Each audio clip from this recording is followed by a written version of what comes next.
আসসালামু আলাইকুম গাইস, সবাই কেমন আছেন? আশা করি সবাই ভালো আছেন। তো আপনাদের দোয়া আমিও খুব ভালো আছি। তো অনেক দিন পরে আপনাদের মাঝে একটা ভিডিও নিয়ে আসলাম, আচারের ভিডিও। জলপাই আচার করব। তো বাবার বাড়ি গেছি আমি বেড়াতে। তো আম্মুকে বলতাছি, আম্মু আমাকে আচার বানিয়ে খাও। তো এখানে আমার আম্মু, আমার ভাবি জলপাই নিয়ে বসছে। আমাদের বাসার ফ্যামিলির সবাই আচার পছন্দ করে। তো জলপাই আচারটা আমাদের বাসার সবাই পছন্দ করে, এর কারণে জলপাই আচার বানাবো। তো এখানে দেখেন আমি বাটাবাটি করতে বসে গেছি। তো এখানে আমি শুকনো মরিচ বাটতেছিলাম, তারপর আপনার সর্ষা, রসুন, জিরা এগুলো বাটতেছিলাম। তো এখানে আমার বাটতেছি, আমার ভাবি ভিডিও করতেছে। তো আমার ভাবি দাঁড়িয়ে দাঁড়িয়ে আমাকে দেখিয়ে দিচ্ছিল কিভাবে করব। আমার ভাবি এগুলো বাটতে পারে না, আমার ভাবি হাত জলে মরিচ বাটলে, এর কারণে আমি মরিচ বেটে দিচ্ছিলাম ভাবিকে। তো আমাদের বাটাবাটি শেষ, এখন আমরা আচার বানাতে চলে যাব। তো এখানে আমি তেল দিয়ে দিচ্ছিলাম আচারের জন্য, আচার বানাবো এর কারণে। তো এখানে তেল দিয়ে এখানে আমি মশলা অ্যাড করে দেব। তো এখানে আমি দিয়ে দিলাম আপনার রসুন বাটা, তারপরে দিয়ে দিলাম সর্ষে বাটা দিচ্ছিলাম এখানে।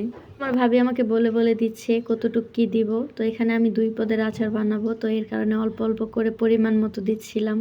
তো 2 পদের আচার যখন বানাবো, তো এর কারণে পরিমাণ মতো দিচ্ছিলাম। পরিমাণ মতো দিয়ে ওই আচারের জন্য আবার একটু রেখে দিলাম। তো এখানে আমি ঢিম করে চুলাটা রেখে দিলাম এটা গরম হওয়ার জন্য। মশলা যত কষাবো অতই মজা হবে আচার। তো এখানে 2টা শুকনো মরিচ দিয়ে দিলাম আর চুলার পাহাড়টা বাড়িয়ে দিলাম। তো এখানে বাড়িয়ে দেওয়ার পরে আস্তে আস্তে আমরা অপেক্ষা করছিলাম আমাদের মশলাটা বলক আসবে। এখানে দেখেন আমাদের মশলাটা হয়ে যাচ্ছিল কষানো। তো এখানে সুন্দর করে লাড়া দিচ্ছিলাম জানি না লেগে যায়। তো এখানে আমার লাড়ালাড়ি শেষ, এখন আমি দিয়ে দিচ্ছিলাম জলপাইগুলো। তো জলপাইগুলো সবগুলো ঢেলে দিলাম।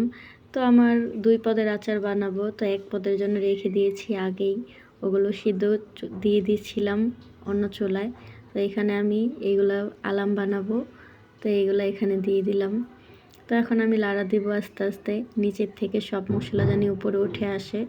তো এখানে আমি শুকনো মরিচ অ্যাড করে দিলাম ওই আচারের জন্য একটু রেখে, তারপরে এখানে দিয়ে দিলাম। আমাদের এখানে সবাই ঝাল পছন্দ করে, তো এর কারণে আমরা বেশি বেশি করে দিয়েছি, কারণ ঝাল ছাড়া আচার মজা লাগে না। তো এখানে আমি দেওয়ার পরে আস্তে আস্তে লাড়া দিচ্ছিলাম। তো আমার ভাবি আমাকে দেখিয়ে দিচ্ছিল কিভাবে লাড়া দেব, কিভাবে করব। এই প্রথম আমি দিচ্ছিলাম আচার, তো আস্তে আস্তে আমি লাড়া দিচ্ছিলাম। তো এখানে দেখেন আমার মশলাগুলো নিচের থেকে সব উঠে যাচ্ছিল। আমি লাড়তে লাড়তে আমার হাত ব্যথা হয়ে যাচ্ছিল। তো ভাবিকে বললাম, ভাবি একটু লাড়িয়ে দাও, আমার হাতটা ব্যথা করতেছে। তো এখন আমার ভাবি একটু লাড়তেছিল। তো এখানে আমার আরেক পদের আচারে আমি এসে পড়লাম। তো এখানে আচারটা দেওয়ার জন্য আমি মশলাটা কষাইতেছিলাম। তো এখানে আমি ওই গালা আচারগুলো দিয়ে দিলাম। এখানে দেওয়ার পরে আমি লাড়া দিচ্ছিলাম। আলহামদুলিল্লাহ আমি একটা মনের মতো ভাবি পেয়েছি, যখন যেটা আবদার করি সেটা বানিয়ে খাওয়াই।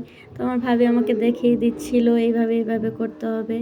তো আমি এইভাবে লাড়া দিচ্ছিলাম। আমি কখনো আচার বানাই নেই, তো এইবার আমি বানাচ্ছি, আমার ভাবি দেখাই দিচ্ছে। দেখে আমার ভাবি আলহামদুলিল্লাহ সব কিছু পারে, সব কিছু বানাতে পারে। পিঠা, আচার এগুলো ওই আমাকে বানিয়ে খাওয়ায়। আমার ভাবি যখন আসছে আমাদের বাসায়, তখন থেকেই আমাদেরকে সব কিছু বানিয়ে খাওয়ায়। আলহামদুলিল্লাহ মনের মতো একটা ভাবি পেয়েছি।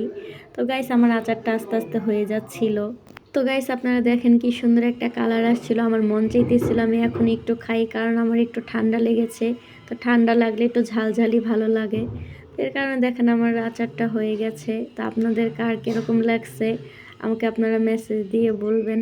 আমি এই প্রথম বানাচ্ছি, যদি ভুল হয়ে থাকে আপনারা ধরিয়ে দিবেন, সমস্যা নেই। তো এই দেখেন আমার 2 পদের আচারই হয়ে গেছে। তো গাইস আমার ভিডিওটা এই পর্যন্তই, আশা করি আপনাদের ভালো লাগবে। তো যদি ভালো লাগে লাইক কমেন্ট শেয়ার করে আমার পাশে থাকবেন। আল্লাহ হাফেজ।